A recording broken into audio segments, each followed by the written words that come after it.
ao Senhor pela vida dele. Bem-vindo, meu irmão.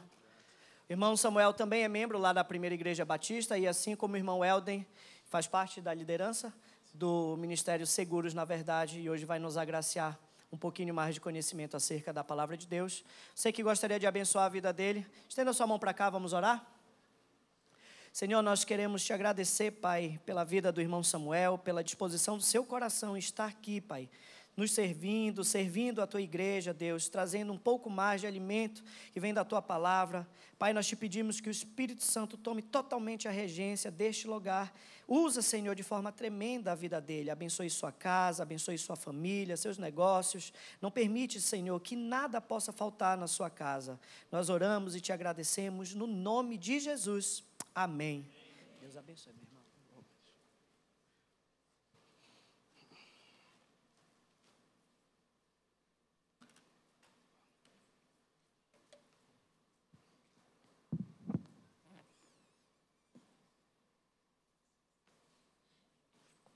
Saúdo a igreja com a graça e paz do nosso Senhor Jesus Cristo. Amém?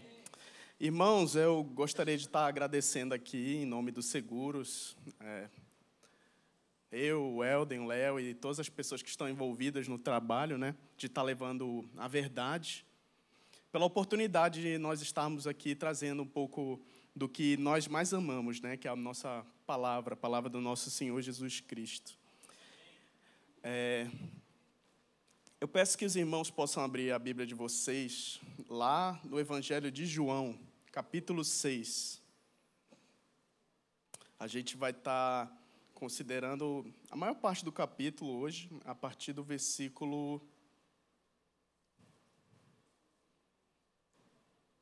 22.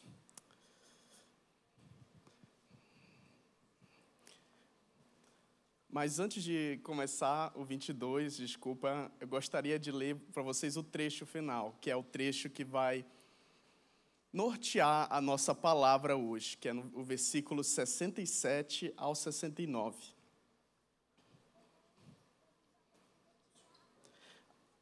Todo mundo já achou? Quem achou diz amém.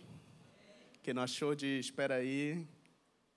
Eu acho que todo mundo já achou, Eu botei aqui na nova tradução da linguagem de hoje, NTLH, para ficar mais fácil, porque nós vamos ler muito texto, aí os irmãos vão conseguir acompanhar o raciocínio. Mas assim diz a palavra do Senhor. Então Jesus se voltou para os 12 e perguntou: vocês também vão embora?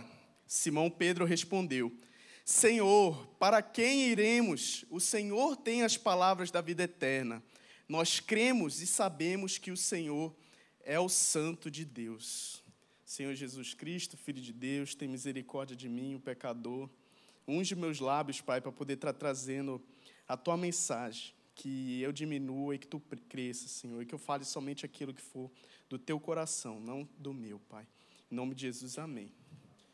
Irmãos, eu gostaria primeiro de estar lendo uma pequena citação, uma pequena grande citação, não tão grande, de um filósofo cristão dinamarquês do século XIX, que ele fala um pouco sobre a presença de Cristo nos dias atuais.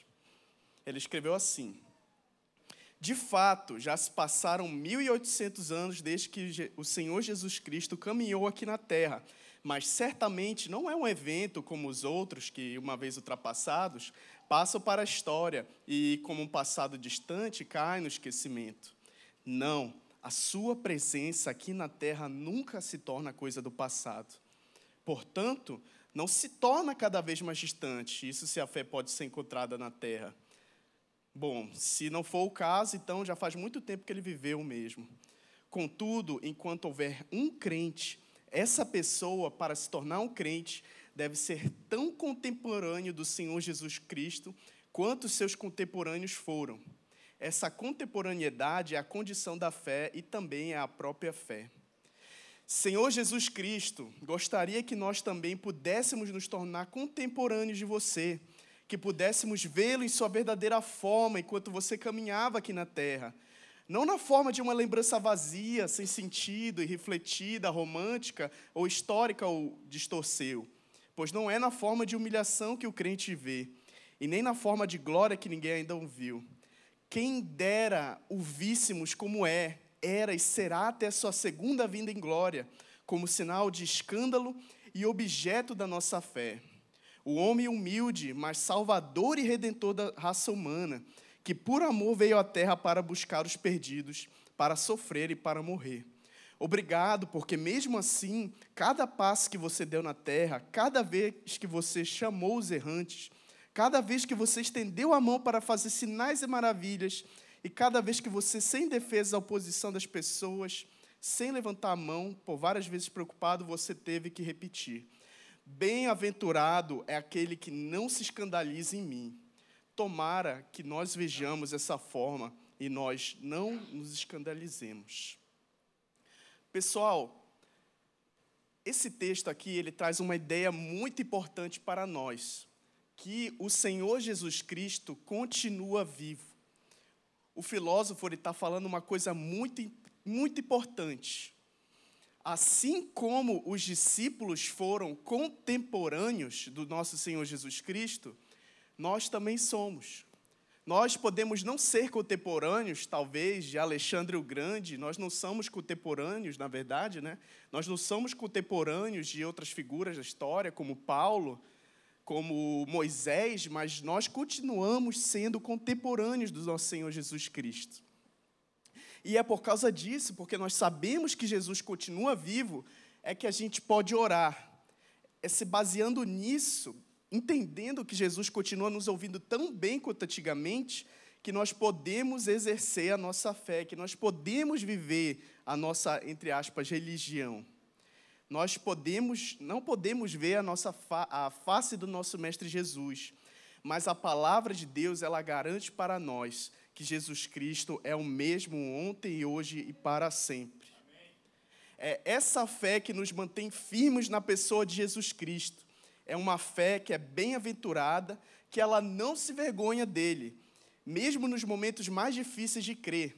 Essa fé nos mantém seguros na verdade e é um instrumento que nos leva à vida eterna através do único caminho, que é Cristo. Sem essa fé, não há vida eterna. E é por isso que o título do nosso sermão hoje é o único caminho para Deus. É uma fé que ela não se vergonha, é uma fé que ela continua apesar da dificuldade, e é uma fé que está presente no absurdo, na loucura. Mas, infelizmente, pessoal, por conta da queda, nós tivemos o problema. Desde os tempos de Adão, a incredulidade, a falta de fé, o fato de nós não conseguirmos acreditar em alguma coisa, ela é realidade. Então, desde Adão até hoje, desde aquele momento que Eva não pôs fé na palavra de que eles não seriam como deuses, essa incredulidade continua e continua nos afastando de Deus. A gente vê isso, que isso é um problema crônico da humanidade, lendo a Bíblia no Antigo Testamento. Se você voltar lá para o livro de Gênesis e para o livro de Êxodo, o Êxodo principalmente, você vai ver que muitas vezes os patriarcas tiveram falta de fé. O próprio pai da fé, muitas vezes, teve dificuldades em ter fé. O que dirá de nós? Outro exemplo clássico de falta de fé são os israelitas. Os israelitas no Êxodo. A gente está acostumado a ler aquelas histórias de que Deus ele fez o mar, fez toda a água do Egito virar sangue. A gente está acostumado a ler aquelas histórias de que Deus fez o Egito ficar com uma escuridão inexplicável, que Deus abriu o mar vermelho e a gente olha, nossa, quão grande é o nosso Deus. Mas a gente muitas vezes não se identifica com os israelitas. Por quê? Porque eles viram tudo isso e mesmo assim, passam uns dias, eles começam a reclamar, passa mais um tempo, eles começam a louvar um bezerro de ouro conforme a imagem deles. Mas eu queria te dizer, irmão, que nós não somos diferentes deles. Quantas vezes Deus ele fez coisas maravilhosas na nossa vida, quantas vezes Deus te deu aquilo que tu mais precisava, aquelas vezes também que Deus te livrou, mas nós continuamos incrédulos, com ídolos no nosso coração. A gente é igual aos israelitas. Mesmo depois de ver o mar se abrir na nossa vida, mesmo depois de Deus ter feito o impossível, nós continuamos com dificuldade para crer. Em poucas palavras, da mesma forma que Jesus sempre foi e sempre será o mesmo, os seres humanos caídos, enquanto eles não tiverem sido regenerados, enquanto Jesus não tiver voltado e tirado todo o pecado do nosso coração, vamos continuar o mesmo. Vamos continuar fazendo os mesmos erros de antigamente. E é por isso, irmãos, que eu digo para vocês, devemos ler a Bíblia diariamente. Não lendo a Bíblia pensando, nossa, o quanto que esses israelitas são descrentes. Se fosse eu lá no Egito, se fosse eu lá no deserto, pô, ter uma coluna de fogo ali de noite iluminando eles e de manhã ter uma coluna protegendo eles de calor. Nossa, se eu visse isso, eu ia estar lá todo dia nos pés, ali perto do santuário, louvando a Deus, quando na verdade não é assim. Nós devemos ler a Bíblia acusando sempre a nós mesmos. Porque a Bíblia, a palavra de Deus, é uma espada de dois gumes. Ela mostra que nós realmente somos. E ela mostra, muitas vezes, uma verdade que é dura. É uma verdade sobre nós mesmos. E no texto de hoje, pessoal, que eu vou estar lendo aqui na sequência, João 6, vai falar muito sobre o posicionamento do coração dos falsos discípulos. Todos nós devemos ler a Bíblia, como eu disse, de modo acusativo. Então, será que eu estou tendo um comportamento de falso discípulo? Então, vou ler lá do versículo 22, na NTLH. No dia seguinte, a multidão que estava do lado leste do lago viu que ali só havia um pequeno barco. Sabiam que Jesus não tinha embarcado com os discípulos, pois estes haviam saído sozinhos. Enquanto isso, outros barcos chegaram da cidade de Tiberíades e encontraram perto do local onde a multidão tinha comido pães depois de o Senhor Jesus ter dado graças. Quando viram que Jesus e seus discípulos não estavam ali, subiram nos barcos e saíram a Cafarnaum a fim de procurá-lo. A multidão encontrou Jesus no lago leste do lado e perguntaram para ele: Mestre, quando foi que o Senhor chegou aqui? Jesus respondeu: Eu afirmo a vocês que isso é verdade. Vocês estão me procurando porque comeram os pães e ficaram satisfeitos, e não porque entenderam os meus milagres. Não trabalhem pela comida que estraga, mas a fim de conseguirem comida que dura para a vida eterna. O Filho do Homem dará essa comida a vocês, porque Deus, o Pai, deu provas de que Ele tem autoridade. O que é que Deus quer que a gente faça? Perguntaram eles. Ele quer que vocês creiam naquele que enviou, respondeu Jesus. Eles disseram: Que milagre o Senhor vai fazer para a gente crer no Senhor? O que o Senhor pode fazer? Os nossos antepassados comeram maná do deserto, como diz as Escrituras Sagradas. Do céu, Ele deu pão para eles comerem. Jesus disse: Eu afirmo a vocês que isso é verdade. Não foi a Moisés que deu a vocês o pão do céu, pois quem dá o verdadeiro pão do céu é o Pai. Porque o pão que Deus dá é aquele que desce do céu e dá vida ao mundo. Queremos que o Senhor nos dê desse pão, pediram eles. Jesus respondeu: Eu sou o pão da vida. Quem vem a mim nunca mais terá fome, e quem crê em mim nunca mais terá sede. Mas eu já disse que vocês não creem em mim, embora estejam vindo. Todos aqueles que o Pai me dá virão a mim, de modo nenhum jogarei fora aqueles que vierem a mim. Pois eu desci do céu para fazer a vontade daquele que me enviou, e não para fazer a minha vontade. E a vontade de quem me enviou é esta, que nenhum daqueles que o Pai me deu se perca, mas que eu ressuscite a todos no último dia. Pois a vontade do meu Pai é que todos os que veem o Filho e creem nele tenham a vida eterna, e no último dia eu os ressuscitarei.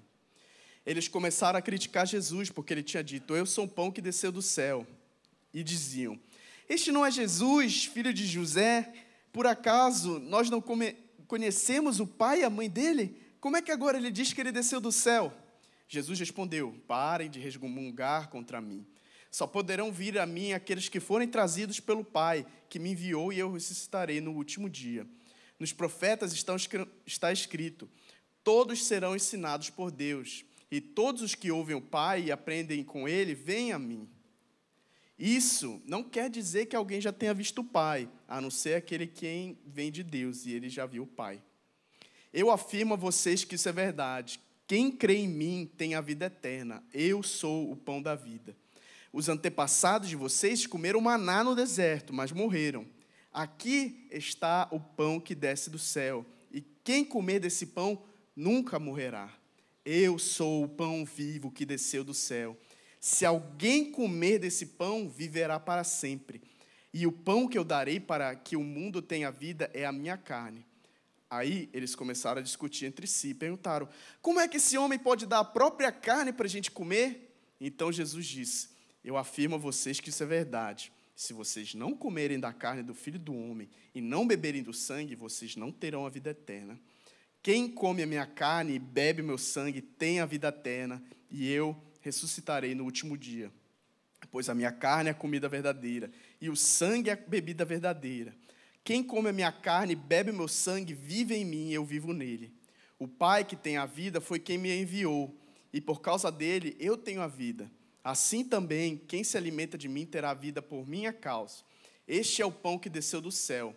Não é como o pão que os antepassados que vocês comeram e mesmo assim morreram. Quem come desse pão viverá para sempre. Jesus disse isso enquanto estava ensinando na sinagoga de Cafarnaum. Agora, irmãos, o trecho principal que eu quero que a gente preste atenção. Muitos seguidores de Jesus ouviram isso e reclamaram. O que ele ensina é muito difícil. Quem pode aceitar esses ensinamentos? Não disseram nada a Jesus, mas ele sabia que eles estavam resmungando contra ele. Por isso perguntou: vocês querem me abandonar por causa disso?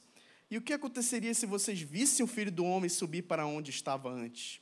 O Filho de Deus é quem dá vida, mas o ser humano não pode fazer isso. As palavras que ele disse são espírito e vida. Mas mesmo assim, alguns de vocês não creem. Jesus disse isso porque já sabia desde o começo quem eram os que iam crer nele e também sabiam quem ia trair. Jesus continuou: foi por esse motivo que eu disse a vocês que só pode vir a mim a pessoa que for trazida pelo Pai. Por causa disso, muitos seguidores de Jesus o abandonaram e não o acompanhavam mais. Então, ele perguntou aos 12 discípulos: será que vocês também querem ir embora? Simão Pedro respondeu: Senhor, quem é que vamos seguir? Só o Senhor tem as palavras de vida eterna. E nós cremos e sabemos que o Senhor é o Santo que Deus enviou. Amém. Irmãos, essa palavra é muito poderosa. O Evangelho de João é um dos meus favoritos, porque você percebe que ele é um evangelho que Jesus ele fala bastante. Nós temos as palavras do nosso Senhor Jesus Cristo, ele explicando as verdadeiras realidades do reino. É maravilhoso esse texto. E por que eu faço tanta questão de ler o capítulo todo? Porque a Bíblia ela tem que ser interpretada no seu contexto. Mas, acima de tudo, precisamos entender que a palavra de Deus ela é poderosa, ela é eficaz para converter o coração do homem. O evangelismo, irmãos, não precisa ser dotado de técnica. Paulo vai dizer lá em Coríntios que ele não fazia nada, não queria que as pessoas olhassem para nada na pregação dele, a não ser o que ele dizia. Ele queria que as pessoas vissem Cristo e Cristo crucificado. Então, importa muito mais a gente ler o texto, a gente entender bem o texto do que qualquer outra coisa. Se você tem um amigo que você gostaria de evangelizar, já fica até a minha sugestão, por que você simplesmente não lê a Bíblia com ele? Confie que é o Senhor, é o Espírito Santo que faz a obra. Mas, pessoal, voltando ao texto, quem são essas pessoas que estavam com Jesus? Pessoal, se a gente voltar um pouquinho atrás, a gente vê que Jesus ele tinha acabado de chegar e ele estava falando de quê? Ele estava falando de comida, de pão. Ele disse que o pessoal que estava seguindo ele só estava seguindo ele por quê? Porque eles estavam interessados na comida. Por que ele estava dizendo isso? Porque esse mesmo povo aqui, que a gente está vendo que deixou Jesus, são as mesmas pessoas que algumas horas atrás estavam fazendo o quê? Eles viram Jesus pegar os pães e os peixes, aquele pão de pobre, o pão de cevada, que é o pão de pobre, e os peixes pequenininhos, e alimentar uma multidão de pessoas. Elas estavam interessadas justamente nisso. As pessoas estavam interessadas em ver milagres, as pessoas queriam comer, porque comida era uma coisa escassa naquela época. As pessoas estavam procurando Jesus porque ele dava benefícios para essas pessoas. Elas estavam procurando não Jesus, mas o que Jesus podia oferecer. Essa aqui, como a gente pode ver, é uma das marcas dos falsos discípulos, aqueles que abandonam. Porque muitas vezes Deus acaba fechando, de certa forma, a torneira das coisas boas da vida por algum motivo, assim como ele fez com Jó, assim como ele fez com José, mas ele nunca deixou de amar essas pessoas. Jesus, ele repreende essas pessoas, conhecendo o coração delas, falando o quê? Vocês querem estar comigo não porque entenderam os sinais, ou seja, porque vocês viram tudo o que eu fiz e entenderam quem eu sou, que eu sou o Messias, mas porque eu lhes dei alimento. Um sinal, pessoal, um milagre, qual a ideia do sinal? Você vê um sinal na rua, aquela seta virada assim, você entende que você pode virar para lá. Os sinais que Jesus está falando, os milagres, apontam justamente o quê? Que Jesus era o Messias. Mas essas pessoas, elas não estavam acreditando nisso. E Jesus, ele vai lá e quer corrigir essas pessoas. Ele está dando uma outra oportunidade. Não se preocupe com as coisas que estragam, como comida, mas use suas energias buscando o alimento que permanece para a vida eterna, o qual o Filho do Homem pode lhes dar. Pois Deus, o Pai, colocou em mim o selo de aprovação. Essa cena para a gente não é estranha. Muitos aqui de nós conhecemos episódios, pessoas que infelizmente seguem Jesus por causa de talvez alguma bênção que ele possa dar. A gente sabe que existem igrejas que lotam, por quê? Porque as pessoas prometem que Jesus vai dar dinheiro para elas, que Jesus vai resolver os problemas delas. Jesus, pessoal, ele pode até fazer isso, mas esse não é o objetivo dele. Jesus, ele falou que a vontade de Deus é que as pessoas o sigam e tenham a vida eterna, que é mais importante. Então, Jesus, olhando para aquele povo que estava querendo comer o pão, aquele povo que estava atrás da satisfação física, ele vai lá e faz o quê? Ele fala de outro tipo de satisfação. Ele fala de uma satisfação espiritual. Jesus, ele estava dando um pão físico, aquele pão, mas ele ia dar algo superior. Qual a ideia do pão, gente? O pão é uma das comidas mais básicas do ser humano. Ele tem muita nutrição, várias calorias. O ser humano consegue viver bem comendo pão. E o judeu sabia muito bem disso. O pão é um dos alimentos mais antigos da humanidade. O judeu, ele olhava para o pão e ele entendia que aquilo ali é o essencial para ele viver. E Jesus se aproveita dessa imagem do pão, que é o essencial para viver, e diz: eu não sou simplesmente o pão que vocês comeram. Eu não sou isso, eu sou bem mais. Eu sou o pão da vida. Aquele que vem a mim jamais terá fome. Então, ele é não só o essencial, mas ele é o essencial que não pode faltar na vida das pessoas, para que elas possam viver de verdade. Enquanto o pão físico faz com que você viva a vida física, o pão espiritual dá vida espiritual, vida de verdade para nós. Então, a gente começa aqui a entender por que esses falsos discípulos começam a se escandalizar. Aqui a gente já vê um Jesus diferente daquele que o mundo e os falsos crentes esperam. Aqui a gente vê o Jesus Cristo que diz em Mateus 10:37, quem ama seu pai ou sua mãe mais que a mim não é digno de mim. E quem ama o filho ou a filha mais do que a mim não é digno de mim. E a pergunta que eu faço, como é que um homem pode exigir tal coisa de alguém? Pode um outro ser humano, posso eu chegar para você e exigir que você me ame mais do que a sua esposa, mais do que seus filhos, mais do que seus pais? Aqui, então, a gente começa a enxergar que Jesus Cristo não é uma pessoa qualquer. Então, muitas pessoas que se dizem cristãos começam a usar alguns artifícios, algumas artimanhas, dar explicações para poder explicar isso aqui. Algumas vão dizer, por exemplo, Jesus Cristo, Jesus de Nazaré, ele não existiu de fato. As igrejas liberais, por exemplo, falam que Jesus ele não ressuscitou de fato, ele não levantou dos mortos, ele não está vivo. Mas o que ressuscitou é a ideia, é Jesus no coração das pessoas. Olha que absurdo, né, gente? Eles dizem que Jesus de Nazaré talvez não tenha existido. Não teve uma pessoa que nasceu em Belém, viveu por ter 33 anos, que foi crucificado. E se existiu, alguns dizem que pode até de fato ter existido, alguns que, entre aspas, são mais honestos, vão falar que as histórias são invenções. Então, você vai ver alguns pastores dizerem, não, a própria multiplicação de pães e peixes é o quê? Jesus não multiplicou de fato os pães e peixes, ele tocou no coração das pessoas com a sua mensagem, aí todo mundo estava escondendo um lanche e começou a compartilhar o lanche. Pessoal, eu estou falando sério, tem gente que realmente diz isso. Mas será que isso é compatível? Será que um crente de verdade pode acreditar nesse tipo de coisa, que as pessoas estavam escondendo comida para lanchar e não queria compartilhar um com os outros, aí Jesus faz um discurso bonito, aí todo mundo fica tocado e começa a compartilhar? Eu digo que não.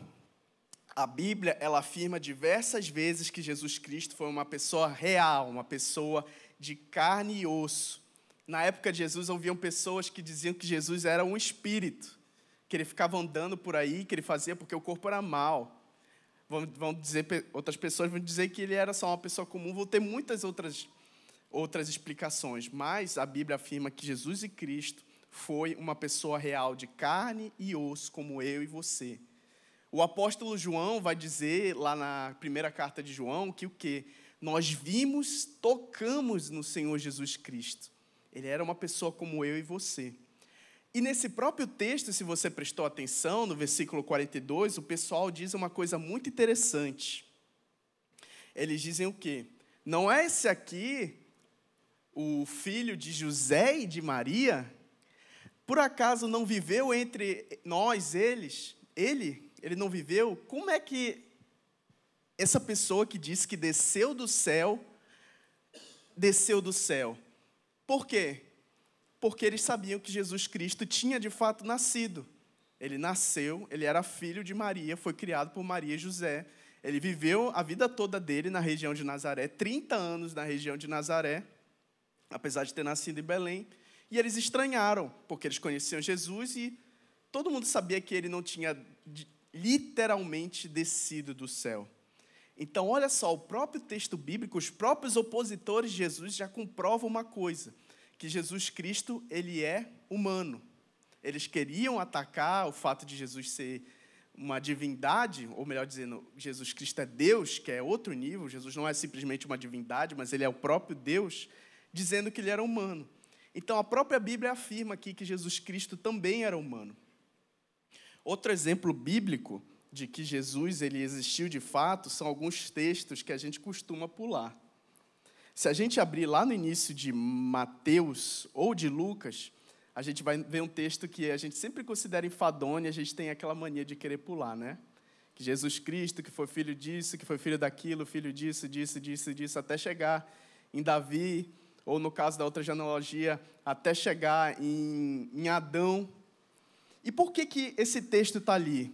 A Bíblia diz que toda escritura ela é útil para o ensino, para a repreensão, para a correção, para tornar todo homem de Deus perfeito para o trabalho na justiça. E essa genealogia aqui, pessoal, apesar da gente ter essa preguiça de ler muitas vezes, eu estou falando porque eu também infelizmente faço isso, né? Estou querendo mudar isso no meu coração. Ela é justamente uma espécie de documento que prova de onde Jesus Cristo veio. Então, se uma pessoa, 2000 anos atrás, quisesse saber que Jesus Cristo era uma pessoa real, ela poderia simplesmente olhar a genealogia, perguntar para as pessoas, esse cara é filho de quem? É uma espécie de certidão de nascimento de Jesus. Então, em 2 evangelhos encontramos ali a certidão de nascimento dele. E uma coisa muito interessante também tem nas genealogias. A linhagem mostra que Jesus de Nazaré é descendente legítimo de Abraão e do rei Davi. O Senhor prometeu que um dos descendentes de Abraão iria abençoar todas as nações da terra, em Gênesis 22, 18, e que Davi teria um herdeiro que iria reinar para sempre. Portanto, Jesus Cristo cumpre o requisito de ser descendente de Davi para ser o Messias.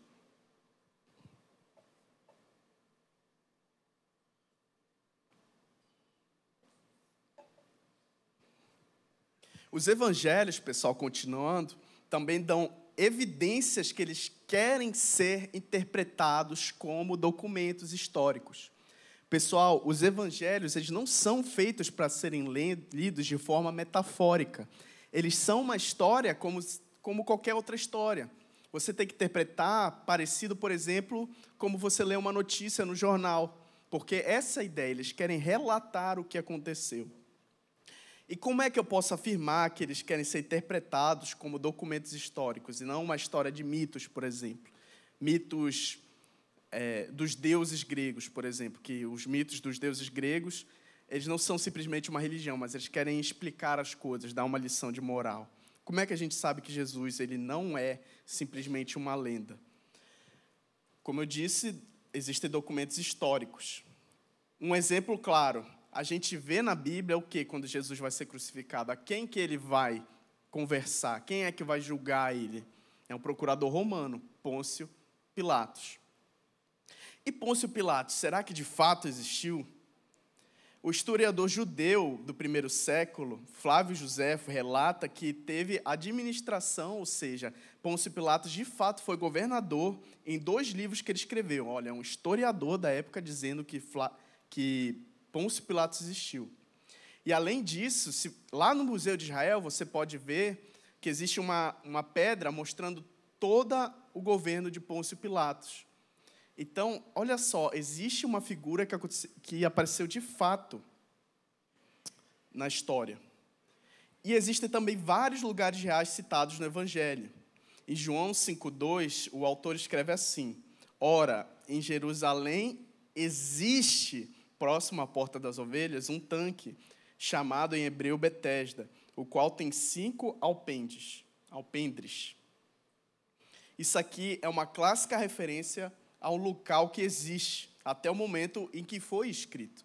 João não está dizendo existia um lugar, ou tem um lugar, ou tinha um lugar, ele está dizendo tem um lugar. Até a época que ele escreveu isso aqui, existia esse lugar de fato.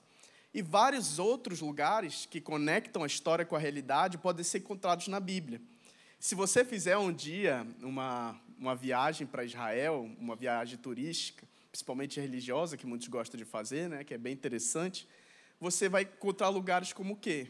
Como o Mar da Galileia, como o quê? O Rio Jordão, onde Jesus foi batizado.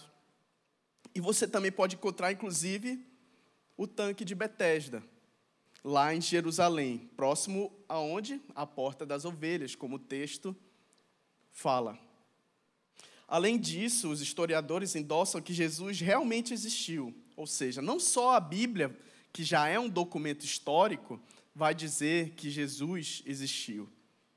Além dos próprios evangelhos serem documentos de alta popularidade na época, as cartas dos apóstolos atestam a existência de Jesus. Lucas, que a gente lê na Bíblia, ele era historiador. Então, olha só o quanto que a Bíblia se importa com a existência do Senhor Jesus Cristo. Entre os judeus, Flávio Joséfo vai falar uma coisa interessante. Ele não era cristão, mas ele era popular entre os crentes por citar Jesus e Tiago em suas obras.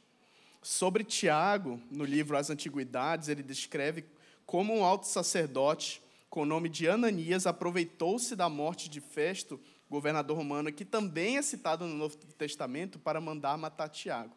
Ele escreveu assim: convocou então uma reunião no Sinédrio e trouxe perante ele um homem chamado Tiago, o irmão de quem? De Jesus, chamado o Cristo, e alguns outros. Ele acusou de transgredir a lei e condenou ao apedrejamento. Sobre Jesus, Flávio também escreve, apesar da possibilidade desse texto ter recebido alguns acréscimos, mas esse texto aqui, de fato, ele existe. Olha só o que Flávio Joséfo escreveu sobre a existência de Jesus. Nesse mesmo tempo apareceu Jesus, que era um homem sábio, se todavia devemos considerá-lo apenas como um homem, pois as suas obras eram admiráveis. Ele ensinava os que tinham prazer em ser instruídos na verdade, e foi seguido não somente por muitos judeus, mas mesmo por muitos gentios. Era o Cristo, o mais ilustre de nossa nação, os mais ilustres de nossa nação o acusaram perante Pilatos, e ele o crucificou. Os que haviam amado durante a vida não abandonaram depois da morte, e ele lhes pareceu ressuscitado e vivo no terceiro dia. como os santos profetas o tinham predito e que ele faria muitos outros milagres. É deles que os cristãos que vemos hoje em dia tiraram o seu nome. Então, pessoal, após alguns anos da morte do Senhor Jesus Cristo, a gente vê uma pessoa escrevendo sobre ele. Jesus, ele é uma pessoa. Se a pessoa chegar para você e falar, Jesus não existe, isso é só coisa da Bíblia, você pode dizer que existem muitos documentos que mostram que Jesus Cristo foi uma figura histórica, que ele existiu. Além disso, Flávio vai citar outras figuras históricas presentes no Evangelho para mostrar que a Bíblia realmente tem registros históricos. Como, por exemplo, Flávio Joséfo vai falar de João Batista e até de Herodes. Do lado gentil também temos outros testemunhos, como de Plínio, o jovem, depois eu posso passar a lista para vocês, Celso, Luciano de Samosata e Tácito. Eu destaquei Tácito, que ele era um opositor do cristianismo, mas, ao mesmo tempo, ele fala que Jesus realmente existiu. Ele fala que Jesus existiu para criticar Jesus. Então, ao invés dele simplesmente fazer uma crítica, olha que interessante, ele atesta para nós, ele fez um documento dizendo que Jesus existe. Olha só o que ele escreveu. Para destruir o boato que o acusava de um incêndio em Roma, Nero supôs culpados e infligiu tormentos requintadíssimos àquelas cujas abominações o faziam detestar, a quem a multidão chamava de cristãos. Este nome lhes vem de Cristo, que, sob o principado de Tibério, o procurador Pôncio Pilatos, entregara ao suplício. Reprimida e continente, essa detestável superstição apontava de novo, não mais somente na Judéia, onde nasceram o mal, mas anda em Roma, para onde tudo quanto há de horroroso e vergonhoso no mundo aflui, e acha numerosa clientela. Tácito está fazendo uma observação sarcástica sobre os cristãos, mas ele diz que existiam cristãos na Judéia, existiam cristãos em Roma, que Pôncio Pilatos foi quem julgou ele, foi na época do imperador Tibério, e perto da época do grande incêndio de Roma. Então, depois de tudo que eu estou falando aqui, existem muito mais documentos que vão provar, a gente pode dizer com certeza que Jesus Cristo, a pessoa Jesus de Nazaré, existiu. E se uma pessoa quer realmente dizer que Jesus não existiu, ela precisa pôr uma vasta gama de documentos em descrédito. Então, você pode dizer tranquilamente, você pode ter certeza, Jesus de Nazaré existiu. Então, pessoal, o que isso significa para nós? Beleza, Jesus existiu, mas qual a implicação disso? Onde tem Israel hoje em dia, lá no meio do Oriente Médio, existiu uma pessoa que se dizia ser Deus, que diz, na verdade, nós dizemos que ele ressuscitou, que ele diz ser Deus. Agora, diante disso tudo, eu quero te propor um desafio. Assim como Jesus propôs um desafio para os discípulos, eu quero dizer, quem de fato é Jesus para você? Considere bem a pergunta. Bora colocar de uma maneira mais simples. Um homem que disse que é o próprio Deus e que chama as pessoas para viverem e morrerem pelo seu nome. Se eu chegasse para você e falasse, amigo, seguinte, eu sou Deus, eu mando em tudo, eu criei tudo, e, portanto, eu quero que tu me obedeça, eu quero que tu morras por mim, eu quero que tu largue tudo para me seguir. O que você ia achar de mim? Você ia olhar para mim assim, dizer, não, com certeza, tranquilo, bora lá, vou largar aqui meu emprego, vou largar, não sei, as coisas que eu gosto de fazer e vou te seguir. E não só isso, eu vou te seguir de uma forma até morrer. Está vendo aquele pessoal que não gosta ali de ti? Eu vou estar lá contigo. Pessoal, vamos ser honestos. Jesus, ele faz aqui um desafio difícil para nós. Ele está falando, eu sou o teu Criador, eu sou o próprio Deus, e você precisa me ouvir por causa disso. Então, caso Jesus não fosse Deus, quem é que ele seria? Se eu não sou Deus, eu posso falar com certeza. Se eu chegasse para você e falasse tudo disso, o que você ia pensar? Esse cara é um maluco, esse cara está querendo se aproveitar de mim. Então, é isso que os falsos discípulos estavam vendo, uma pessoa que se dizia Deus, e elas foram honestas consigo mesmas. Elas não acreditaram e largaram. E quantos de nós, pessoal, dizemos, não, Jesus Cristo realmente é Deus, mas nós o tratamos como se não fosse. Nós chegamos e aplicamos na nossa vida as coisas da forma que a gente acha que tem que ser. Jesus, ele fala, a Bíblia fala, você precisa viver, por exemplo, em castidade. Muitos de nós sabemos que vivemos numa época hipersexualizada. Mas a gente até pode concordar, mas no fundo do nosso coração, o que o mundo faz a gente pensar? Nossa, Senhor, mas é tão difícil. É só uma vez, não vai fazer mal para ninguém. Você está dizendo, sem perceber, que você é mais sábio que o próprio Deus. Você já parou para pensar nisso? Toda vez que você peca, você está dizendo, eu sei o que é melhor para mim. Os discípulos que abandonaram Jesus entenderam muito bem esse dilema. Ou Jesus Cristo é o próprio Deus, ou ele é um blasfemador. E, infelizmente, eles optaram por acreditar que ele era um blasfemador. Além dele ser um homem considerado blasfemo por eles, ou seja, falava blasfêmia, Jesus era uma pessoa extremamente, o quê? Ofensiva, se a gente parar para pensar. As pessoas falam que Jesus Cristo ele é o maior pregador de amor da história, e de fato ele é, mas ele também, no texto, vai dizer o quê? Que eu não vim trazer paz para o mundo, ele vim trazer o quê? Espada. Vocês já pararam para pensar nisso, que Jesus Cristo ele veio trazer divisão entre as pessoas mais íntimas? Jesus, ele afirma tudo isso por quê? Porque ele tem a plena convicção de que ele não era qualquer um.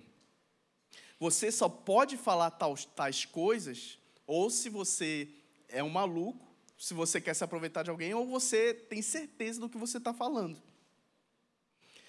Além de ser descendente de Davi, Jesus ele cumpria os outros requisitos para ser o Messias. Ele sabia que era o Messias, e a gente pode mostrar isso tranquilamente. Qual era a ideia do Messias, pessoal? O Messias ia ser o descendente de Davi. Qual é a promessa que Deus faz a Davi? Que ele ia chegar, que ele ia reinar no mundo. Os judeus acreditavam, se a gente voltar no texto um pouco, vai ver que o que os judeus queriam fazer quando Jesus multiplicou pães e peixes. Eles queriam tornar ele rei. Que tipo de rei a gente quer para a nossa vida? Os judeus eles queriam um rei que fosse tirar eles do jugo romano. Os discípulos, os falsos discípulos, no caso, os discípulos também, eles tinham uma concepção errada, mas depois Jesus corrige. Eles queriam alguém que fosse levar os judeus a dominar o mundo, por assim dizer. Era isso que eles esperavam. A perspectiva do judeu daquela época era esse. Eles se viam dominados por outro povo e eles queriam a libertação. E eles sentem muita dificuldade de crer que Jesus é o Messias porque eles veem um homem pobre ali, um homem simples, um homem que ele dá outra face, como a gente leu no início do texto. Mas como é que a gente pode provar que o Todo-Poderoso, Deus Todo-Poderoso, a pessoa que vai dominar o mundo, a pessoa que ela vai libertar as pessoas e dar a vida eterna, é um homem simples, é um filho de carpinteiro que passou 30 anos, talvez uns 15, trabalhando como carpinteiro? Em primeiro lugar, a gente pode olhar na nossa Bíblia, lá no profeta Isaías, que ele disse 800 anos atrás de Jesus existir, vier a existir aqui no caso como homem e Deus ao mesmo tempo, Jesus sempre existiu, que o Messias ia nascer de uma virgem. As pessoas sabiam que Jesus tinha nascido de uma virgem, de certa forma. A gente pode olhar no próprio texto bíblico mostrando isso, que Jesus era de amplo conhecimento do povo, que Jesus Cristo havia nascido, na verdade, em condições suspeitas, entre aspas. Qual era a ideia? O que as pessoas achavam? Jesus, a gente sabe que Maria engravidou antes de se casar, de fato, com José. E se a gente olhar lá em João 8:41, o que os fariseus vão dizer sobre Jesus? Eu vou olhar aqui no texto, porque eles fazem uma uma colocação muito forte. Vou voltar um pouco. Então lhes disseram, nosso pai Abraão. Mas Jesus respondeu, se vocês fossem filhos de Abraão, fariam as obras que ele fez. Mas agora vocês estão querendo me matar. A mim que lhes falei a verdade, que ouvi de Deus. Abraão não fez isso. Vocês fazem a obra do pai de vocês. Ele está dizendo que o pai dos fariseus espiritual era o diabo. Ou seja, olha que ofensivo. Jesus disse que o pai dos fariseus era o diabo. E os fariseus não iam deixar barato, né? Olha isso que ele fala aqui. Nós não somos filhos ilegítimos, temos um pai que é Deus. Essa tradução aqui, eu estou lendo, é a NAA.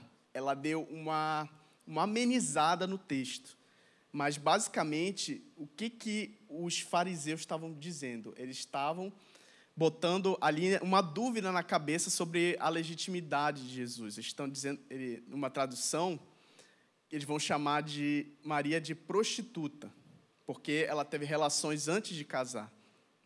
Então, era de conhecimento geral que Jesus ele havia nascido de uma forma diferente. As pessoas sabiam que ele não era filho de sangue de José. Então, as pessoas sabem que Jesus nasceu de uma virgem.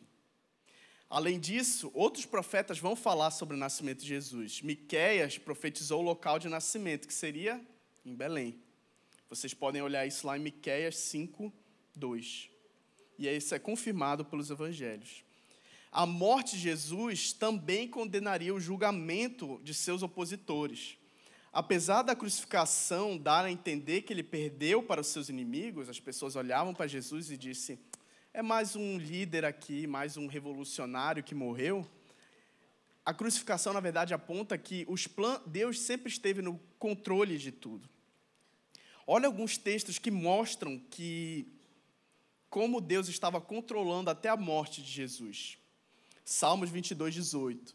Repartem entre si as minhas vestes, sobre a minha túnica lançam sorte. Se a gente lembrar bem, Jesus, quando ele foi crucificado, o que fizeram com as vestes de Jesus? Repartiram a roupa dele e jogaram sorte. Salmo 34:20. Ele lhe preserva todos os ossos, nem sequer um deles se quebra. Esse texto aqui é importante de explicar qual a ideia. Davi está falando que o Messias não teria jamais nenhum dos seus ossos quebrados. E o que aconteceu na crucificação? Se vocês lerem o relato, vai dizer que o pessoal estava crucificado, até mais tarde, por ser Páscoa, eles queriam remover os corpos dali. E para uma pessoa crucificada morrer mais rápido, o que eles faziam? Eles quebravam, isso mesmo, a perna das pessoas que estavam crucificadas para elas sufocarem. E quando eles chegaram em Jesus, na hora que eles iam quebrar a perna de Jesus, o que aconteceu? Eles viram que ele já estava morto. Então, até o fato de que os ossos de Jesus não se quebraram, a gente vê nos evangelhos. Isaías 53. Mas ele foi transpassado por causa de nossas transgressões. Foi esmagado por causa de nossas iniquidades. O castigo que nos trouxe a paz estava sobre ele. E pelas suas feridas fomos sarados. Amém. Esse texto ele mostra também que já era esperado que o Messias fosse morrer. Salmo 16:10, por fim. Pois tu não deixarás a minha alma na morte, nem permitirás que o teu santo veja a corrupção. A palavra de Deus já predisse que Jesus iria ressuscitar. Então, com essa mesma autoridade, Jesus, de ser o Messias, da gente mostrar que Jesus é o Messias, a autoridade do Filho de Deus, a autoridade do próprio Deus, Jesus vai chegar, apontar para a gente e vai dizer o quê? Que nós, seres humanos, precisamos de salvação. Você, meu amigo, não vai conseguir, com todas as suas forças, se salvar. E eu posso mostrar o quanto que nós, a humanidade, estamos longe de nos salvar. O quanto que, não importa quanto tempo passe, as coisas continuam do mesmo jeito. Vocês já pararam para pensar, muitas pessoas dizem, né? Não, a humanidade está melhorando, temos menos pessoas doentes, temos vacinas, temos isso, tem aquilo. Tudo isso, de fato, é verdade, é muito bom. Mas já perceberam, por exemplo, que tudo o que a gente constrói para o bem, a gente leva para o mal também? Tudo que o ser humano constrói, ele perverte. Um avião, pessoal, o avião é uma das invenções mais maravilhosas que existe. Ele possibilita, em coisa de 24 horas, um pouco mais ou um pouco menos, a gente esteja em qualquer lugar do mundo. Ele permite com que os missionários vão para outros lugares para pregar, permite com que nós façamos amigos de outros países. Olha que coisa bonita. O avião ele consegue unir pessoas diferentes ao redor do mundo. Mas o ser humano, na sua maldade, ele pega o avião e ele transforma também numa máquina de guerra. Eles botam bombas nos aviões e jogam em vários lugares. A gente vê aí na Rússia, por exemplo, isso de maneira clara na guerra da Rússia e da Ucrânia. As pessoas elas usam armamento, usam tudo aquilo que foi criado bom para cometer chacinas. Outra coisa, redes sociais. Eu creio aqui que muitos que são adolescentes já tiveram experiência de fazer amizades na internet. Conhecer pessoas que te entendem. Às vezes, até trazer um alento. Por exemplo, você não consegue fazer amigos na vida real, você faz amigos na internet. Porque eles não vão olhar, por exemplo, a sua aparência, os seus problemas. Mas, ao mesmo tempo que você consegue fazer amizades, encontrar satisfação, você consegue encontrar paz no seu coração, fazendo amigos na internet. Você consegue também estudar, por exemplo. A internet ajuda muitas pessoas que não têm condição a ter educação. A internet também é uma ferramenta para o mal. Muitas pessoas espalham mentiras na internet, passam notícias falsas, passam desinformações, mandam, por exemplo, instruções sobre como fazer, voltando para os armamentos, como fazer bombas, enfim, existem grupos de disseminação de ódio. Vocês sabem muito bem do que a internet é capaz. O dinheiro, pessoal, o dinheiro ele pode ser usado para aliviar a dor do pobre, mas vocês já pararam para pensar que o dinheiro também ele é usado para comprar o pobre? A escravidão, nunca tivemos tantos escravos como hoje em dia, em questão de número, sabia disso? E o dinheiro ele é usado para esse mal também. Tudo que o ser humano toca, ele corrompe. O ser humano está tão distante de Deus que não pode sequer se aproximar do Pai sem que Jesus Cristo chegue no mundo, sem que o Espírito Santo intervenha.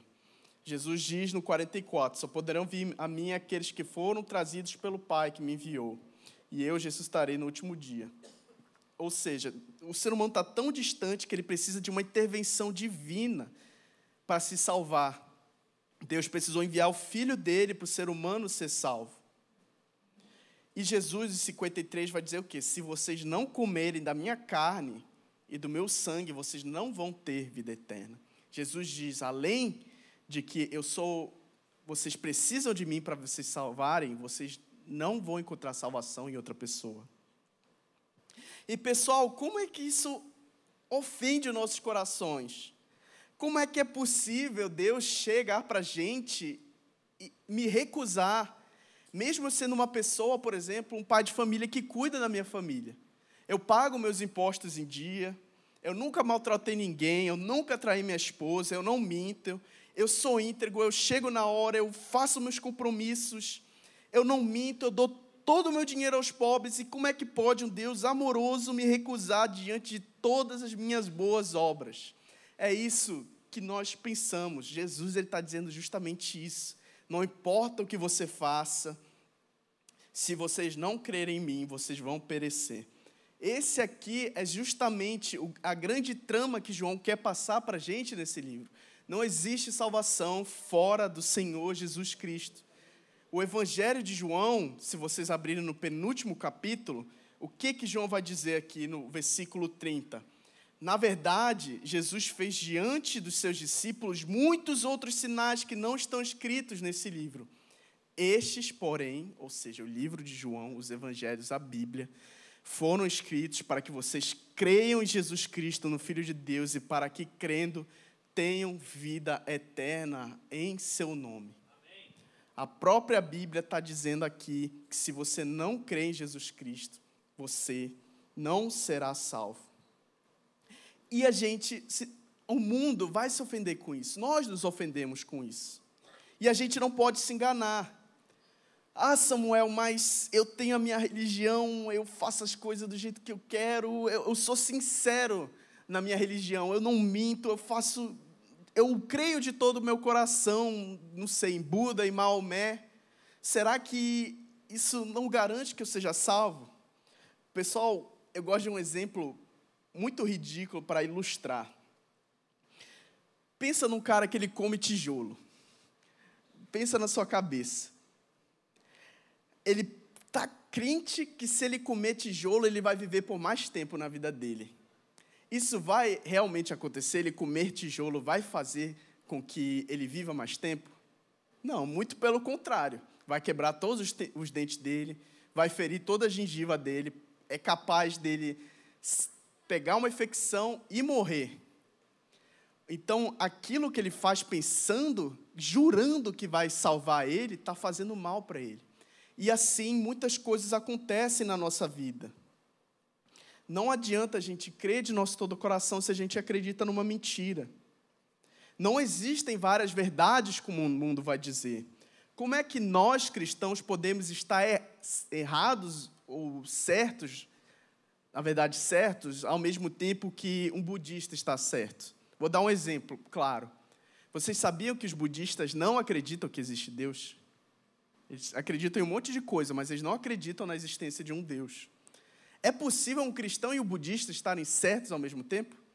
Não, gente, isso é uma contradição em termos. A gente crê num Deus que ele é vivo, que não numa energia. Um Deus que está olhando para tudo que a gente faz. É um juiz que vigia a nossa conduta. E os outros estão dizendo que Deus não existe. Isso é um absurdo. É uma contradição em termos que a gente diz. Mas, Samuel, todas as religiões são válidas. Independente do que a pessoa creia, todas as religiões têm uma verdade. Às vezes pode ser que várias religiões têm, por exemplo, que tratar o próximo é alguma coisa importante. Mas será que realmente todas as religiões são válidas? Se eu chegasse para vocês e dissessem, por exemplo, que existe uma tribo indígena, e de fato existem tribos indígenas que fazem isso, que enterram crianças. Vocês sabiam que existe isso? Você diria que isso é uma religião válida? Então, muitas vezes, quando as pessoas dizem que é uma religião válida, elas não acreditam nisso de fato. Existem religiões antigas que faziam sacrifício humano. A Bíblia fala de culto a Moloque. Pessoas davam seus filhos para o Deus deles para queimar. Você acredita realmente que toda religião é válida? Todo culto é agradável a Deus? A Bíblia, além disso, vai falar... Olha só quantas evidências existem de que Deus existe e Ele está olhando por nós. Que Deus tem uma lei que está dentro do coração do homem, foi escrita no coração do homem. Que Deus, Ele pode ser encontrado. Não existe, você sabia que não existe nenhuma sociedade no mundo e que não exista religião? A religião ela é encontrada em praticamente todas as sociedades. O ser humano, Deus, na verdade, botou no coração do homem, a Bíblia vai falar, a eternidade. Você sabe, se você olhar dentro do seu coração, que isso aqui tudo não é um fruto do acaso. Você acredita mesmo que foi um Big Bang que criou sem Deus ter interferido, que depois tiveram evoluções atrás de evoluções, sem que Deus interferiu, sem que Deus botou a mão nele ali no caso, que fizeram a gente chegar aqui? Você acredita realmente que você é, como o Helder falou ontem, você é uma espécie de primo do macaco? Gente, a gente não veio do macaco, tá? Só fazendo esse parênteses aqui. Isso é mentira contra o pessoal que fala de evolução, né? Mas você realmente crê que você é resultado de evolução atrás de evolução e que você tem o mesmo valor que a minhoca do seu jardim? Pessoal, isso é um absurdo de falar. Você sabe no fundo do seu coração que nós, seres humanos, somos diferentes. E a Bíblia ela fala justamente disso. Nós somos seres humanos criados à imagem e semelhança de Deus. Deus ele nos chamou para ser representantes dele aqui na terra. Então, nós precisamos crer nisso. Nós, na verdade, sabemos disso. Deus ele escreve no nosso coração a existência dele. Ele sabe, todos nós sabemos, o próprio Deus coloca no nosso coração a ideia de que é errado roubar, é errado matar, é errado fazer um monte de coisas, e isso é uma prova de que a Bíblia ela é real. Mesmo assim, pessoal, a incredulidade do coração humano ela é tanta que os discípulos resolveram ir embora. E como é que o Senhor Jesus Cristo reagiu? O Senhor Jesus Cristo ele falou o quê? Ele reitera o que ele disse. Ele diz, eu vou continuar dizendo o que eu disse e eu não vou dar um passo para trás. E depois do povo ir embora, Jesus ainda chega para os discípulos, para cada um de nós. Vocês também não querem ir embora? Você também não quer ir embora, irmão? Depois de escutar tudo isso, depois de acreditar que você precisa dar toda a sua vida a Deus, você não acha um absurdo ter que viver para a glória de Deus, se livrando de tudo que você ama? E é esse desafio que Jesus está dando para cada um de nós. Por quê? Porque para Jesus Cristo não existe ficar em cima do muro. Pessoal, não existe essa ideia de ser um crente Raimundo. Não, eu sou crente, estou vivendo aqui a minha vida na igreja, mas lá fora Deus não tem nada comigo. Isso não existe, pessoal. A Bíblia vai falar justamente de quê? Que essas pessoas, por exemplo, os judeus que diziam crer em Jesus, mas eles viviam uma vida dupla, eles eram de onde? Eles eram da sinagoga de Satanás. Olha o quão forte isso é. A Bíblia constantemente nos chama a olhar para a nossa própria fé e julgar. Paulo vai escrever para os Gálatas, vocês têm que avaliar a própria fé de vocês, porque Jesus vai dizer lá no Sermão do Monte, você vai conhecer a árvore pelos frutos. Você vai conhecer a árvore pelos frutos. Não existe um cristão que ele fica flertando com várias religiões.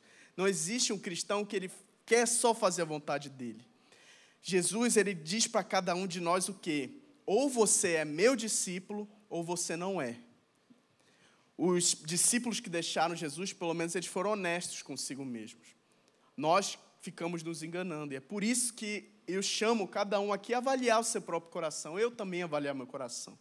Será que estamos vivendo uma vida segundo o coração de Deus, ou vivendo uma vida segundo o meu coração? Os falsos discípulos não aceitaram, porque ele não era o Messias que eles esperavam. Ele não era belo, não era majestoso, ele não tinha nada que atraísse. Ele não era como o rei Saul, que a Bíblia diz que enchia os olhos. Ele não era um homem glorioso como o rei Salomão, mas ele era desprezado. Por isso, eles deram as costas e se desviaram o olhar. Ele foi desprezado e nós não nos importamos com ele. Como pode o rei do universo, aquele que vai tirar o povo da mão dos romanos e dominar o mundo, ser desse jeito? Os judeus não entendem que o reino de Deus não é desse mundo, mas é do próximo mundo. Pessoal, não juntem, a palavra de Deus é clara, tesouro aqui na terra. Aqui a traça e a ferrugem vão corroer, o fogo vai destruir. Jesus nos chama para fazer o quê? Juntar tesouro no céu. Porque o reino dele não é desse mundo. Entretanto, pessoal, se você escuta tudo isso e pensa melhor, se Deus ele realmente te chamou, a nossa resposta deve ser como a resposta de Pedro para finalizar o nosso sermão. A quem iremos? Pedro, basicamente, pessoal, está olhando para tudo, ele está olhando para toda a existência. Ele está olhando para o quê? Para uma vida, por exemplo, de famoso, ele está olhando para uma vida de riqueza, ele está olhando para uma vida que ele tem a mulher que ele gosta, um homem que ele gosta, se, por exemplo, ele tivesse atrações homossexuais, se ele fosse uma mulher também. Ele olha para uma vida em que ele não precisa estudar, ele olha para uma vida que ele tem o dinheiro para fazer o que ele quiser, ele olha para todos os cenários possíveis. Muitos adolescentes provavelmente já viram Vingadores, né? Não tem quando o Doutor Estranho ele olha todas as realidades possíveis para poder ver as coisas. Pedro praticamente faz isso, mas ele entende que só existe uma realidade em que ele é salvo. Então, por isso ele pergunta, a quem iremos? Diante de todas as duras verdades, para sobreviver, para herdar a vida eterna, não nos resta nada a não ser abraçar e se render aos pés da cruz, entregando tudo. Apesar de que existem muitas filosofias e autoridades autoproclamadas, só Jesus tem as palavras de vida eterna. Todas as religiões dizem que vão mostrar o caminho para Deus, mas só Jesus afirma: eu sou o caminho, a verdade e a vida. Amigo, cada um de nós precisa sobreviver. É isso, ou estamos condenados à perdição. E não é porque Deus é mau, mas porque você sabe no fundo do seu coração que cada um de nós somos maus. Você teria coragem de pegar esse telão aqui e botar seus pensamentos mais íntimos para todo mundo ver, para todo mundo ler? Você acha que alguém continuaria sendo seu amigo depois de olhar seus pensamentos mais perversos da sua cabeça? Aqueles pensamentos pornógrafos, aqueles pensamentos homicidas. Você sabe no fundo do coração que você precisa de um Salvador. Você pode passar a vida toda lutando contra esses pensamentos, mas até o fim da sua vida você vai continuar tendo eles. E é por isso que não conseguimos nos salvar, precisamos de Jesus Cristo. Então, irmão, eu te convido para desistir dos seus vícios, largar dos teus sonhos mesquinhos, abandonar tudo que te atrapalha, como diz Hebreus, e correr em direção a Jesus. Jesus Cristo é o mesmo homem que ressuscitou. Você crê mesmo que os discípulos roubaram o corpo de Jesus para criar uma mentira?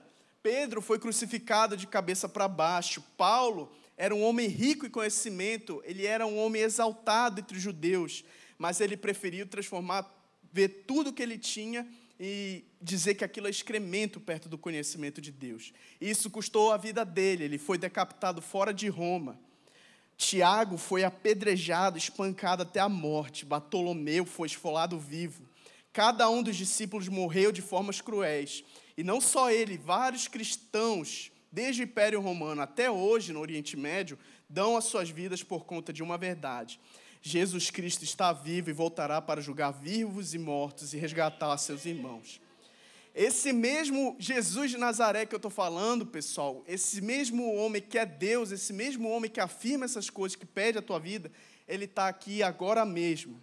Ele escuta a tua oração, ele conhece o teu coração e ele diz: venham a mim todos que estão cansados de carregar suas cargas pesadas e eu lhe darei descansos. Sejam meus seguidores e aprendam comigo, porque eu sou bondoso e tenho coração humilde. E vocês encontrarão descanso. Os deveres que eu exijo por vocês são fáceis e a carga que eu ponho sobre vocês é leve. Irmãos, o mundo dá cada carga para a gente, mas Jesus, ele afirma que vai dar um fardo leve para cada um. Você pode estar aqui com muitos problemas, como o Elden disse ontem, enchendo a sua cabeça de barulho para que não tenha que enfrentar os problemas. Você pode estar enfrentando, fugindo de tudo que é coisa.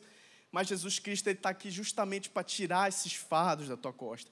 Ele está dizendo: você não precisa ser um super-homem. Basta você crer em mim que eu farei o resto. Jesus, ele não está te chamando para viver numa camisa de força, nem para usar uma muleta e nem para fugir do escuro. Ele está aqui para te dar vida e dar vida em abundância. Ele cumpriu tudo o que foi predito há milhares de anos atrás, antes dele vir à terra, e morreu para que seus irmãos fossem salvos. Então, irmão, se você se sente realmente tocado e chamado, eu te digo, não temas. Lembra o que Jesus disse? Todo aquele que vem a mim, eu não lançarei afora. Se você quer conhecer e dar sua vida para Ele, é porque você já faz parte daqueles que diz que o Pai traria para Ele. Creia nessas realidades, creia em Jesus Cristo e seus pecados serão cancelados e tu serás salvo. Não deixe para outro dia. O dia da salvação, está escrito em Hebreus, é hoje. Se você crê nisso, pessoal, não deixe para amanhã. A vida do ser humano é como pó, a Bíblia fala diversas vezes. E eu digo, sem medo de errar, que é possível, talvez alguém daqui sair, virar ali na esquina e acontecer alguma catástrofe, acontecer algo terrível. Eu não estou falando isso para botar medo, mas é para a gente entender que somos pequenos, que nós precisamos o quê? Precisamos entender que amanhã pode ser tarde demais. Amanhã a vida pode cobrar. Lembre-se, não há para onde correr. Ou tu ficarás salvo debaixo dos braços de Jesus, ou vai morrer segundo o teu coração mau, e o teu coração deseja te enganar e te destruir. A última pergunta que eu deixo para cada um de nós é: será que você vai ser como os israelitas, que viram tudo, mas duvidaram e não alcançaram a terra prometida, a Nova Jerusalém? Ou será que você vai ser como Josué e Caleb, que mesmo com o povo dizendo que era impossível ser salvo, mesmo com o povo zombando deles, eles foram e creram que o Senhor era poderoso para levar eles para a terra prometida?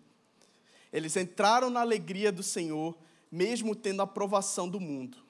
E assim diz o nosso Senhor Jesus Cristo: mais felizes são aqueles que não creram, ou não viram e creram. Em nome de Jesus, amém.